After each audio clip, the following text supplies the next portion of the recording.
భాష తీయదనం, తెలుగు జాతి గొప్పతనం, తెలుసుకున్న వాళ్ళకి తెలుగే ఒక మూలధనం.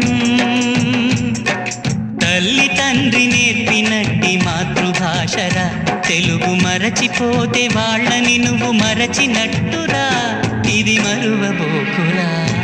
తెలుగు భాష తీయదనం, తెలుగు జాతి గొప్పతనం, తెలుసుకున్న వాళ్ళకి తెలుగే ఒక మూలధనం.